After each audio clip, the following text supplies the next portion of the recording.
परमेश्वर पिता का धन्यवाद हो इस सुंदर संगति के लिए फिर से एक बार। और मैं आप सभी के पार्टिसिपेशन के लिए धन्यवाद देना चाहूंगा और ये जीवित गवाही के लिए जो हमारे सामने आती है इसके लिए हम परमेश्वर पिता का प्रभु यीशु मसीह के नाम से धन्यवाद देते हैं मेरे प्रियो। और जैसा कि उन्होंने कहा मंदिर के विषय में कि हम परमेश्वर का मंदिर हैं करके, तो मंदिर के विषय में हम जानते हैं कि जो तंबू बोल लीजिए या मंदिर बोल लीजिए, उसमें कुछ पार्टीशंस होते हैं। कई बार बिल्डिंग बहुत सुंदर हो जाता है, लेकिन जो इंटीरियर पार्ट है वो उसमें गड़बड़ी आ जाती है, तो वो सुंदर बिल्डिंग का कोई मतलब नहीं हो पाता है। उसी प्रकार मैं जैसे प्रभु मेरी सहायता कर रहे थे जो इन दिनों, मैं वही बातों को आपको कुछ ऐसा तो नहीं, परंतु हृदय के विषय में मेरे प्रियो, यीशु ने कहा कि कहीं ऐसा ना हो, यशायाह ने ठीक कहा है, कहीं ऐसा ना हो, परमेश्वर बोले थे यशायाह नबी को, कहीं ऐसा ना हो कि वो आँखों से देखें, कानों से सुनें, मन में समझें और फिर जाएँ। मैं देख रहा था कि मन, यहीं से सब चीज़ स्टार्ट होता है और कई बार ना इफ़ेक्ट दिखने में ना टाइम लग जाता है। अब देखिए मान लीजिए मंदिर है, मैं बोलता हूँ कि ये हमारा शरीर मंदिर है, तो आप मेरे आउटर पोर्शन को देख रहे हैं, जिसमें चांसेस बहुत ज़्यादा हैं कि वो चीज़ें बहुत सुंदर दिखाई दें, अच्छी दिखाई दें, चाहे शब्द हो, चाहे गीत हो, चाहे वचन के भाग को रखने की बात हो, बहुत चांसेस है और हर मतलब अधिकतर क्या है, मनुष्यों, प्रभु ने बोल भी दिया था, परमेश्वर ने, कि मनुष्य का देखना परमेश्वर के देखने के समान नहीं है। मनुष्य आउटर अपीयरेंस को देखता है। आज भी अगर देखेंगे तो मान लीजिए एक छोटा-सा, मैं बोलना चाहूँगा एक छोटा-सा आराधनालय है, अगर उसको एक सांसारिक रूप में बोलूँ तो, कि एक छोटा-सा आराधनालय है मान लीजिए, उसका छत कहीं से गड्ढा हो गया है, पुताई नहीं हुई है, व्हाइट वॉशिंग नहीं हुआ उसका, बहुत पुराना दिख रहा है और एक बहुत बड़ी-सी बिल्डिंग है, जिसको देखने के लिए हमको गर्दन को और थोड़ा ऐसे करना पड़ेगा या उसके सामने फ़ोटो खिंचाना है तो थोड़ा और पीछे जा कर के उसका फ़ोटो खींचना पड़ेगा, तब जाके उसका टॉप पोर्शन आएगा बिल्डिंग का। तो जो अट्रैक्शन है जो मनुष्य का, जो मनुष्य हैं, आप समझिएगा मेरी बात को। हम जानते हैं कि मनुष्य के हाथ की सेवकाई परमेश्वर लेता नहीं और इसलिए हमको मनुष्य नहीं रहने देता क्योंकि मनुष्यों से कुछ संभव नहीं है। प्रभु ने बोल दिया मनुष्यों से संभव नहीं है अनंत जीवन की बातें। तो मेरे प्रियो, जो मनुष्य है इन 2 आराधनालयों को देखेगा तो ऑटोमैटिकली जो उसका ध्यान है वो बड़ी वाली बिल्डिंग में जाएगी, जो बाहर से सुंदर दिखाई देती है ना? बाहर से सुंदर दिखाई, उसके व्हाइट वॉशिंग भी हुई है, टाइल्स भी लगा हुआ है, उसके सामने आप खड़े होंगे तो अच्छी पिक्चर भी आएगी। सब अप टू डेट है, लेकिन अंदर जाएँगे तो अंदर आपको वैसा कुछ नहीं मिलेगा कि आपको कुछ लगे कि प्रभु ने आज आपसे कुछ बोला और बातचीत किया। प्रभु बोलते हैं तुम बाहर से तो बहुत साफ हो, तुम ऐसे बर्तन हो जो बाहर से तो बहुत साफ हो, तो तुम बाहर की सफाई में ज़्यादा देखते हो पर अंदर गड़बड़ी है। मैं परमेश्वर पिता का धन्यवाद देता हूँ मेरे प्रियो कि ना हम जितने भी लोग मिलते हैं और जितनी गवाहियों को हम सुनते हैं ना, हमारा जो मैं बोलना चाहूँगा कि एम बनता चला जा रहा है, वो है अंदर की बातों पे ज़्यादा फ़ोकस करना, रेदर देन ये जो बाहर का जो शरीर है, ये जो बाहर की बातें हैं ना, ये जो एकदम नष्ट हो जाने वाली कहीं, उस पे नहीं। स्त्री के बारे में पौलुस और पतरस दोनों ने एक बात कहा था कि तुम्हारा जो सजावट है वो बाहरी नहीं, बालों का गूँथना या फिर तरह तरीके के कपड़े पहनना, गहने पहनना, ये ना हो। परंतु मन की अविनाशी सजावट, जो विनाश नहीं हो सकता। तो अगर ये बात स्त्री को लिए कहा, तो मैं समझता हूँ कि पुरुष भी यीशु की स्त्री ही है। यीशु की कलीसिया एक स्त्री ही है। तो मैं समझता हूँ ये बात सबके लिए ऑटोमैटिकली लागू होता है। और इसीलिए मैं समझता हूँ मेरे प्रियो, जब परमेश्वर के मंदिर की बात आती ना, तो परमेश्वर का जो वास होता है ना, वो एकदम अंदर में होता है, एकदम अंदर में होता है। और एकदम अंदर बोलने से हमारा हार्ट, एकदम अंदर, हमारा हार्ट, हमारा मन। यीशु बोलते हैं, मैं वो हूं जो I search the mind and the heart, तुम्हारे मन को और बुद्धि को जांचने वाला ईश्वर हूं, उसमें क्या है। और इसीलिए मेरे प्रियो, मैं समझता हूं ये जो हमारा मंदिर है ना, ये सिर्फ बाहर से ही साफ सुथरा नहीं, प्रतिदिन इसी को नहलाने और रगड़ने की जरूरत नहीं है। इसी को साफ करके क्रीम पाउडर और न जाने दुनिया भर के कॉस्मेटिक्स लगा करके इसके लिए नहीं, परंतु जो मन की अविनाशी जो अंदर है ना मेरे प्रिय हृदय, जो सबसे पहले अफेक्टेड होता है, उसको प्रतिदिन साफ करने की लिए जरूरत है, और प्रतिदिन ना उस पवित्रता में आगे बढ़ने की जरूरत है, जैसा हम करते भी हैं। आप देखिए, मैं आपको एक बात बताना चाहता हूं जो मैं इन दिनों सीख रहा हूं, और वो है हृदय के विषय में। एक वचन मैं आपके सामने में पढ़ना चाहूंगा। अगर आप भजन संहिता की पुस्तक और उसका 36 अध्याय निकालेंगे और एक और दो वचन को मैं पढ़ना चाहूंगा। भजन संहिता 36 एक और दो वचन ध्यान से हम देखेंगे।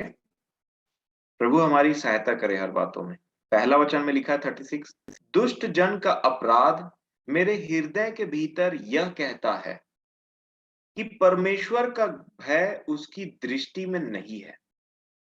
अब देखिए, एक बहुत इंपॉर्टेंट पैरामीटर लिखा दिया गया है नंबर 2 में, दूसरे वचन में, जो वो बोलते हैं दुष्ट क्या करता है पता है? वह अपने अधर्म के प्रकट होने और घृणित ठहरने के विषय में अपने मन में चिकनी चुपड़ी बातें विचारता। मतलब कि ऐसा होता है कि जब कभी हमारा अधर्म, जब कभी हम प्रभु हमको हमारे पाप या ऐसे गलत काम, ये जो जो ना वचन के अनुसार नहीं, बस मैं नहीं बोलता कि वर्ल्डली स्टैंडर्ड के अनुसार वो है कि नहीं। बहुत सारी बातें ऐसी होती जब हम वर्ल्डली स्टैंडर्ड के अनुसार सही होते हैं, लेकिन वचन के अनुसार नहीं। मान लीजिए मैंने कुछ गलत काम नहीं किया है और मेरे ऊपर कुछ ऐसा हो रहा है जो मैं डिजर्व नहीं करता हूं, तो इस संसार में कुछ लॉ है जो मैं पुलिस स्टेशन में जाकर के केस कर सकता हूं उस व्यक्ति के विरुद्ध में, और वो अंदर हो जाएगा। तो ये सांसारिक रूप से सही है, और ये बहुत ही बुद्धिमानी का काम कई लोग बताते हैं आपको कि ऐसा तुम कर सकते हो, ये कर सकते हो, वो कर सकते हो, वो तो एक बार में ऐसा हो जाएगा। परंतु बाइबिल हमको ये बात बताती, परमेश्वर का वचन बोलता है इसको क्षमा करना है, इस गाल पे मारे तो इस गाल को भी आगे करना है। इस पृथ्वी की ऐसी कोई दुनिया की ऐसा कोई जगह नहीं जहां पे ऐसी व्यवस्था सिखाई जाए कि ये गाल में अगर कोई मारे तो ये आगे कर दो। वो बोलेंगे ये अगर बिना मतलब का मारा है तो लॉयर कर लो, उसको कोई नहीं बचा सकता अगर तुम्हारे पास एविडेंस है तो। परंतु ये परमेश्वर की व्यवस्था नहीं है। ये चतुराई जो है ना, ये बुद्धिमानी मैं बुद्धिमानी बोलना चाहूंगा वर्ल्डली स्टैंडर्ड से, उससे सही है, लेकिन परमेश्वर के वचन के अनुसार गलत है। अगर मैं और आप यीशु के पीछे चलते हैं तो उसको प्रभु जान करके देखिए, लिखा है दूसरे वचन में, वह अपने धर्म के प्रकट होने और घृणित ठहरने के विषय अपने मन में चिकनी चुपड़ी बातें विचारता है। कि कहीं ऐसा ना हो कि मेरे पाप जब प्रकट होने लग जाएं कि हाँ ये वचन जैसा प्रचार हो रहा है वैसा तो है, या वचन को पढ़ने के बाद या किसी ने कुछ ऐसा बोला, तो उस गंदगी को एक अच्छा सा लिपाई पोताई देना। मैं एक बार फिर पढ़ना चाहूंगा दूसरे वचन। वह क्या करता है? अपने अधर्म के प्रकट होने और घृणित ठहरने के विषय। अधर्म प्रकट होता है तो क्या होता है? लोग थोड़ा सा समझते हैं कि ये कैसी बात है, ये तो गलत है, ये तो गंदी बात है ना। और उसी विषय में एक व्यक्ति जानता है कि अगर मैं किसी के सामने बोलूंगा कि मैं झूठ बोला हूं इस विषय में, या झूठ बोलता था, है ना, या फिर मैं अपने अधर्म की बातों को बताऊंगा, तो क्या होगा? लोग मुझे घृणित समझेंगे, लोग मुझे सोचेंगे कितना अधर्मी व्यक्ति है। ये दुष्ट के विषय में एक लिखा है कि ना, वो मन में जानता है कि वो क्या है, बट जानने के बाद में भी उसको ना लिपाई पोताई देता है, अपने आप को संतुष्टि दे। क्या लिखा है? अपने मन में चिकनी चुपड़ी बातें विचारता है, मतलब अपने ही आप को वो ना फ्लैटरिंग करते रहते हैं। सबसे बड़ी बीमारी मैं समझता हूँ कि एक अपने विषय में जब किसी को ज्योति मिलती, प्रभु हमारे कार्यों पर, हमारे कामों पर, हमारे सब बातों पर ज्योति डालते हैं ना, तो उस ज्योति को फिर से एक अंधकार की पोताई दे देना कि नहीं, ऐसा नहीं है, मैं ऐसा नहीं हूं, ये वचन दूसरों के लिए है, ये वचन मेरे लिए नहीं। ये अपने खुद के भी कार्य प्रकट हो गए, तो वो तो ऐसा किया था तभी तो मैंने ऐसा किया। ये अपने विषय में जब जितना हम जस्टिफिकेशन देते रहते हैं ना, जस्टिफाई करते रहते हैं, नहीं ऐसा नहीं, ये उसके वजह से हुआ, वो ऐसा परिस्थिति ही था, तो क्या करें। लोग बोलते हैं कि वो ऐसा किया तो मैं क्या करता। तो इन बातों में अपने आप को ही, उस विषय में अपने हृदय की बातों को ना, अपने ही विषय में चिकनी चुपड़ी बातें करना और अपने ही अधर्म को दबा करके ना, अपने विषय में एक फॉल्स इमेज को क्रिएट करना अपने लिए, मैं समझता हूँ ये एक ऐसा चीज है ना, जिसको हमको सबको बहुत बारीकी से देखने की जरूरत है। और जब तक ऐसा चलते रहेगा ना मेरे प्रियो, हमारे मन में शांति नहीं रहेगी। क्योंकि आपको मैं एक वचन बताता हूँ, जो इसके इन दिनों में बहुत सोचता हूँ और मैं हमेशा उसको याद रखता हूँ प्रभु की दया से। तो ये है कि आकाश में परमेश्वर की महिमा, और जिन मनुष्यों से वो पृथ्वी पर प्रसन्न होता है, शांति हो। अगर प्रभु प्रसन्न है तो शांति हमारे हृदयों में राज्य करेगा। ये दूतों ने कहा था, ये किसी मनुष्य ने नहीं कहा, ये दूतों ने कहा, परमेश्वर को प्रेस करते हुए, महिमा देते हुए कि आकाश में परमेश्वर की महिमा, glory to the God in the highest, सबसे ऊंचे पर परमेश्वर की महिमा, और पृथ्वी पर क्या, जिन मनुष्यों से वो प्रसन्न रहता है उनको वो शांति देता है, आनंद देता है। और ये शांति कहाँ आती है? हृदय में। क्यों खुश हो भाई? परमेश्वर में खुश है, परमेश्वर में शांति है। तो तुमको तो वो बीमारी निकली ना, परमेश्वर में शांति हमारा टिकट बुक है। तुम हमारी चिंता करना छोड़ दो, तुम भी आनंदित रहो, तुम भी खुश रहो। जैसे अमन चाचा ने एक बहुत अच्छा वचन बोला कि मन की औषधि, मन का आनंद जो है ना, एक अच्छी औषधि है, अपने आप में एक बहुत अच्छी मेडिसिन है। पैरासीटामोल के बारे में दुनिया जानता है, परंतु हम मसीही लोग मन की, बाइबल में कुछ मेडिसिन दिए हुए हैं जो अमरता वाले मेडिसिन हैं, जिसको वो अमर घुटी है वो। हाँ, अनंत जीवन की बात करता है ना प्रभु। और इसीलिए मेरे प्रियो, समय तो हो गया है, बट आपको ये दो ऐसी वर्सेस को बताऊंगा जिसमें सेम बात लिखी है, एक को पढ़ाऊंगा और देखिए क्या लिखा हुआ है, और हम अपने जीवनों को जांचें। कुलूसियों में भी है और इफिसियों में भी है। मैं आपको इफिसियों पढ़ाना चाहूंगा, क्योंकि इफिसियों में इसको किसी चीज से कंपेयर किया गया है। अगर आप इफिसियों की पत्री 5 अध्याय और 18 वचन से देखेंगे, 18 और 19 और 20 पढ़ना चाहूंगा। कुलूसियों में भी है ये बात, लेकिन एक कंपैरिजन है यहाँ पे। देखिए क्या लिखा है इफिसियों 5 के 18 में, 5:18। पौलुस बोलते हैं, दाख रस से मतवाले न बनो, क्योंकि इससे क्या होता है, लुचपन होता है। और इसी से कंपेयर करते हुए क्या बोलते हैं, परंतु आत्मा से परिपूर्ण होते जाओ। इस पृथ्वी में यीशु मसीह ने, आप देखिएगा, बार बार क्या बात की है पता है, एक दास के बारे में बात की अंतिम दिनों में, जो ना पियक्कड़ हो जाएगा, पियक्कड़ हो जाएगा।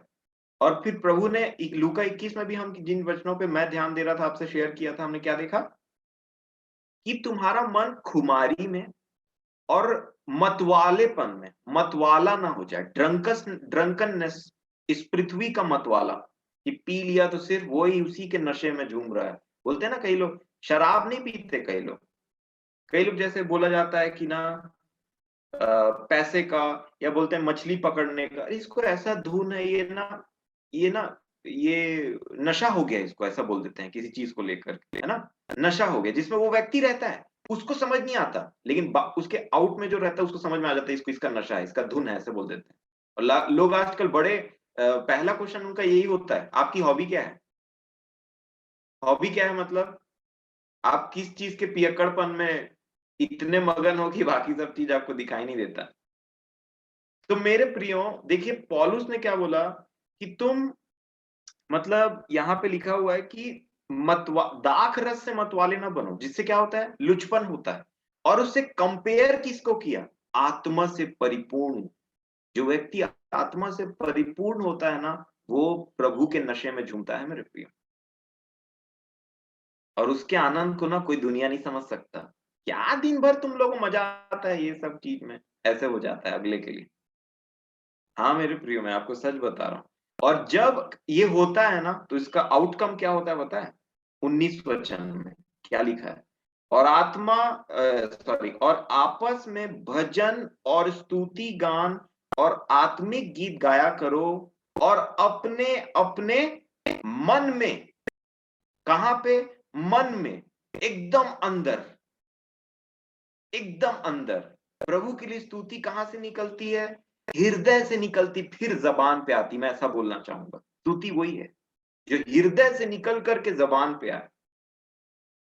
और अपने अपने मन में प्रभु के सामने गाते और कीर्तन करते रहो। जब हमारे मन शांति और आनंद से भरे रहता है, जब हम अपने मन में आत्मा से परिपूर्ण होते हैं ना, तो ये मन अपने अपना ट्यून बनाता है, अपने आप इसमें से गीत निकल करके आते हैं, और अपने आप हम उस शांति और आनंद में अपने आप मगन रहते हैं। न शरीर की थकावट महसूस होती है। अधिकतर, मैं नहीं बोलता कि इंसान थकता नहीं है, बट वो एक अलग एनर्जी रहता है। प्रभु मेरी और आपकी सहायता करे। पौलुस ने कुलुसियों में लिखते टाइम, कुलुसियों की पत्री को लिखते टाइम बोला, अपने अपने मन में मसीह के वचन को अधिकाई से बसने दो। मन में तो जगह खाली रहेगा तब ना बसेगा। जगह खाली रहना चाहिए ना, और इतना जगह रहना चाहिए कि बसते बसते बसते बसते बाकी सब चीजों को ढकेल ढकेल के बाहर निकाल दे। तो मैं परमेश्वर पिता का धन्यवाद देता हूं कि दीदी ने एक ऐसे विषय में बात किया कि परमेश्वर का मंदिर। और हम देखते थे कि 3 भाग हुआ करते थे, है ना? और सबसे अंदर वाले में बोला जाता था कि परमेश्वर का वास वहां रहता है। और जो परमेश्वर के सबसे करीब रहते थे ना, चुने हुए, वही वहां पे जाने के लिए उनको मिलता था। तो प्रभु यीशु मसीह ने क्या किया? मंदिर के पर्दे को फाड़वा दिया, ताकि हम, फाड़ दिया बोलना चाहिए, ताकि हम सब उस डीप रिलेशनशिप में मैं और आप प्रवेश कर पाए। तो हम अपने हृदयों को ध्यान से देखें। जो गलती, जो जो जो गड़बड़ी होती है ना हमसे, वो इसलिए होती है ताकि हम परमेश्वर से, प्रभु यीशु मसीह के नाम से क्षमा मांगे और फिर से लग जाएं। प्रभु मेरी और आपकी सहायता करें विषयों में, और आप सभी को परमेश्वर की शांति और अनुग्रह और आनंद प्रभु यीशु मसीह के नाम से बहुतायत से मिलता है। आमीन।